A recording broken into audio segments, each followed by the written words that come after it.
నమస్కారము. మనము ఇవాళ శ్రీ లక్ష్మీ అష్టోత్తర శతనామా స్తోత్రములోని 2వ పాదము నేర్చుకుందాము. ఈ 2వ పాదంలో 12 నామాలు ఉన్నాయన్నమాట. అంటే 12 నేమ్స్. లక్ష్మీదేవి యొక్క ఈ 12 నామాలు, వాటి అర్థాలను ఇవాళ నేర్చుకుందాము. వాచ్యై, లక్ష్మీదేవియే వాక్కు రూపములో విరాజిల్లుతోంది. వాక్ స్వరూపిణి లక్ష్మి. శృతులు శాస్త్రాల ద్వారా జీవులకు జ్ఞానాన్ని అనుగ్రహించడం కోసం సాక్షాత్తు పరబ్రహ్మస్వరూపిణి అయిన లక్ష్మీదేవియే వాక్కు రూపములో విరాజిల్లుతోంది కాబట్టి వాచ్యై అని అంటారు. పద్మాలయాయై, పద్మములో వసించుదేవి, పద్మములో నివసించుదేవి. ఇక్కడ పద్మము అంటే ఏమిటి? జ్ఞానము అని అర్థము. అట్టి జ్ఞానాన్ని తన నివాస స్థలముగా చేసుకున్న లక్ష్మీదేవి ఎటువంటిది? జ్ఞానస్వరూపిణి, జ్ఞానదాయిని. ఆ తల్లి ఏం చేస్తుంది? జీవులందరికీ కూడా సిద్ధిని, బుద్ధిని, మోక్షాన్ని, ఆనందాన్ని ప్రసాదిస్తుంది. అందుకని పద్మాలయాయై అని అంటారు. పద్మాయై నిగూఢమైన అర్థం ఏంటి? పద్మము అంటే పాపాలను పోగొట్టి సంతోషాన్ని కలిగించి సామర్థ్యాన్ని ప్రసాదిస్తుందని అర్థం, అంతరార్థము. పద్మాయై బయటికి కనిపించే అర్థం ఏంటి? పద్మమును పోలిన స్వరూపముతో ప్రకాశించు తల్లి కాబట్టి పద్మాయై అని అంటారు. పద్మం ఎలాగైతే వెలిగిపోతూ చాలా చక్కగా ఉంటుందో అలాగా పద్మమును పోలిన స్వరూపముతో ప్రకాశించు తల్లి. శుచయే, శుచి అంటే ఏంటి?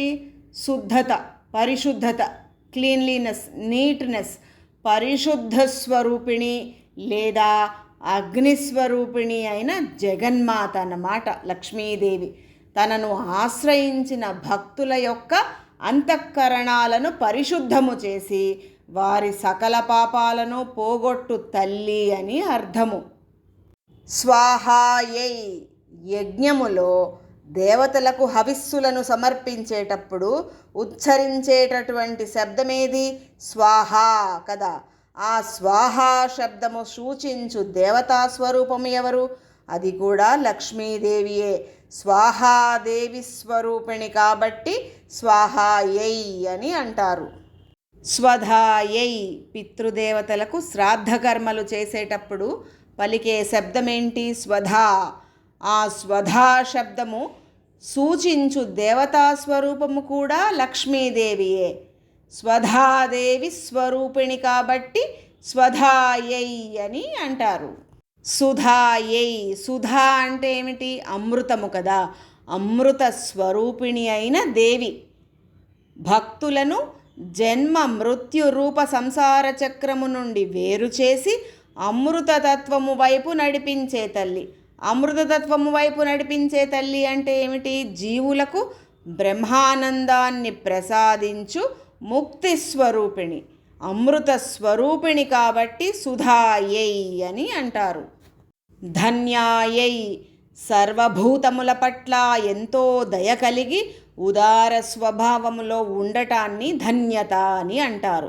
లక్ష్మీదేవి ఎంతో ధన్యత కలిగి ఉంటుంది.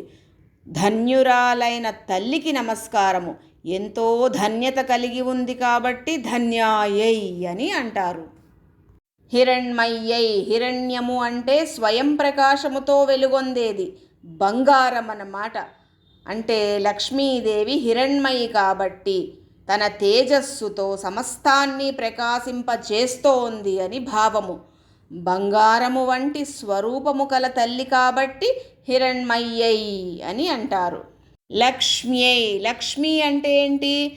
ఎక్కడైతే శుభము ఉంటుందో అదే లక్ష్మి.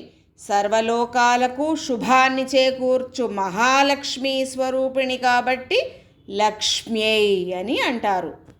నిత్యపుష్టాయై, సదా ఎల్లప్పుడూ పరిపూర్ణమై విరాజిల్లు దేవి కాబట్టి నిత్యపుష్టాయై అని అంటారు.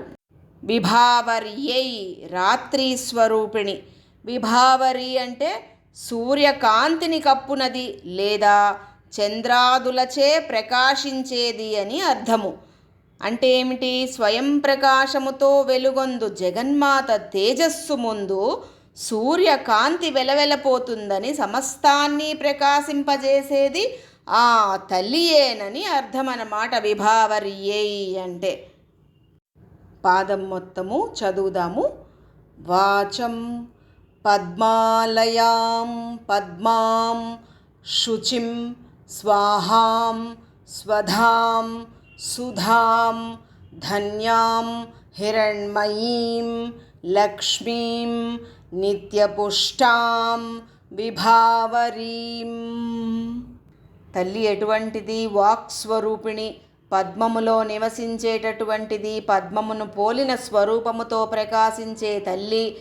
పరిశుద్ధ స్వరూపిణి, స్వాహాదేవి స్వరూపిణి, స్వధాదేవి స్వరూపిణి, అమృత స్వరూపిణి, ధన్యురాలు, బంగారము వంటి స్వరూపము కల తల్లి, సర్వలోకాలకు శుభాన్ని చేకూర్చు మహాలక్ష్మీ స్వరూపిణి, సదా పరిపూర్ణమై విరాజిల్లే దేవి, రాత్రి స్వరూపిణి అయిన లక్ష్మీదేవికి నమస్కారము.